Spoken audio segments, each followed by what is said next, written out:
Guys, I'm Russell here. Today I'm here for the spoiler review of Marvel Studios' Avengers Endgame.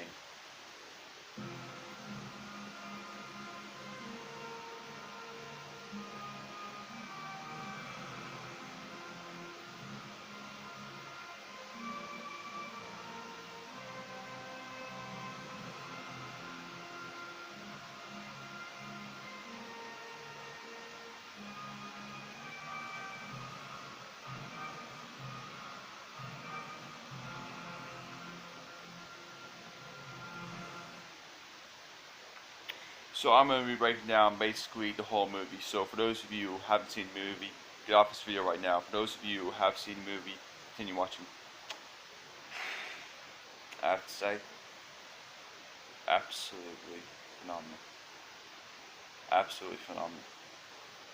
So I'm going to be splitting this into three parts, I think, because, I think the video can't manage, the whole review. So anyway, so this is the aftermath of Avengers Infinity War. It starts off with Clint Barton, Hawkeye / Ronan, losing his family, which obviously, like we all knew it was gonna happen, because there has to be a reason why he's changed. There has to be a reason why he's changed an identity. That's why he's not. That's why he's not Hawkeye anymore. He's now this Japanese killing vigilante called Ronan, like Ronan from Guardians of the Galaxy. He also appeared in Captain Marvel as well. So obviously, I knew it was gonna happen. I knew it was gonna happen before I saw the trailer. Straight up, I knew it was gonna happen. So anyway, next we go over to Tony. And first off, we go over to Tony and Nebula in the Benatar, and this scene's very funny. They're doing this thing called paper football, right? And he's teaching her how to do it, right? And it was very, heart-filled moment to see what was going on. She wins. She never won a battle against Mora in, all the Guardian films. So anyway, he's picking sport. It was fun. Well, Tony goes over recording the message to Pepper. We also have a few scenes of him, Nebula's healing his wounds, and they're trying to fix the engine. There's also a moment where he's like, he has the last bit of food in his hands.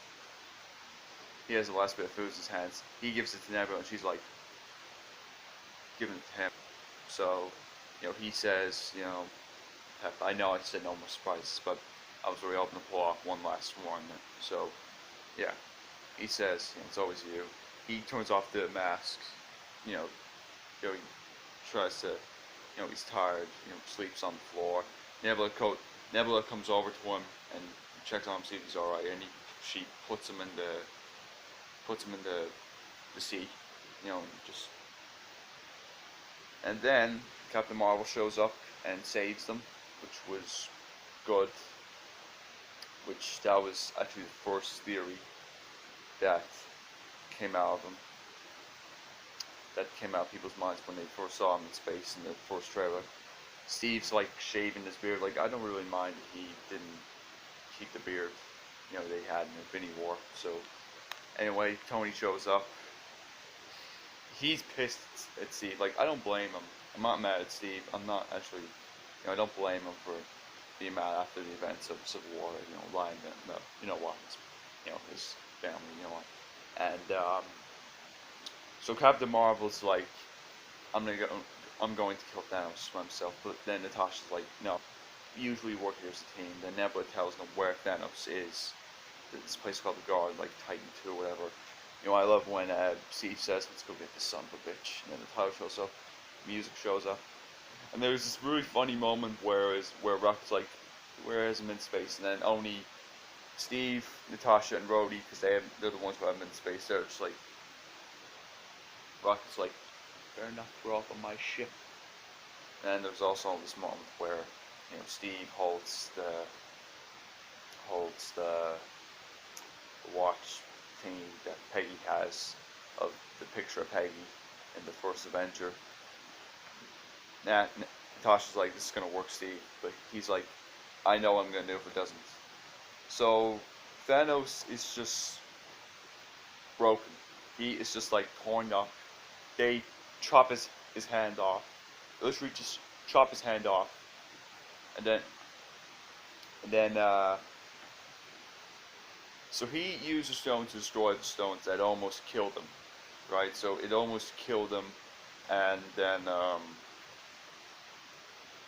there was this moment where Rhodey says, we have to tear this place apart. He has to be lying, right? And then Nebula's like, my dad is not a liar. And there's this moment where he's like, ah, thank you, daughter. Perhaps I treat you too harshly. Like, you never loved her, okay? You loved Gamora, not Nebula. And then Thor just chops his head off.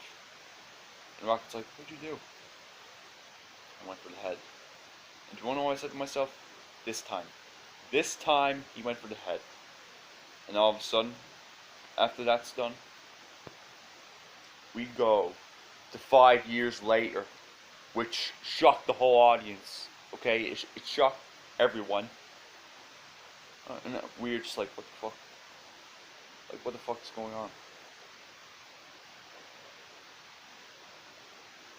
So anyway, Steve is with these people, this little campaign saying, where do we go when they're gone? And also, one of the directors, Anthony or Joe Russo, one of the directors of the film, one half of the Russo brothers, made a cameo in this film. So anyway, about that. So Scott, Ant-Man gets out of the quantum realm. At the end of Ant-Man the Wasp, he got at the end of Ant-Man the Wasp, he got stuck in the quantum realm. He gets out. He finds out what the hell is going on.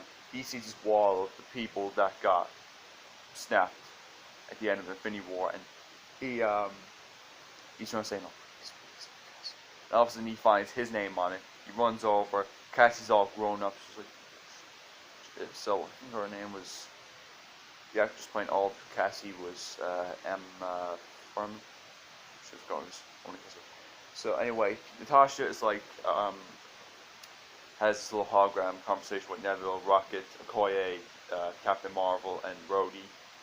So this whole seeing what's left of the universe. I did like the conversation that Rhodey and Nat had about Clint. What he's been through, what he's done. Killing people. So because he thinks it can get his friend back, which obviously it won't happen. And so Steve shows up, and then they see Scott. He figures out tells them about the quantum realm, how to get the stones from their separate timelines, like going back to previous moments in the MCU. They go over to Tony, and Tony has a daughter. Tony has a kid named Morgan, which was foreshadowed in the beginning of Infinity War when he was with Pepper. He's like, no, because he doesn't want to put his kid on the line, which was really, really needed. So he says to Steve, I have my second chance here, Cap.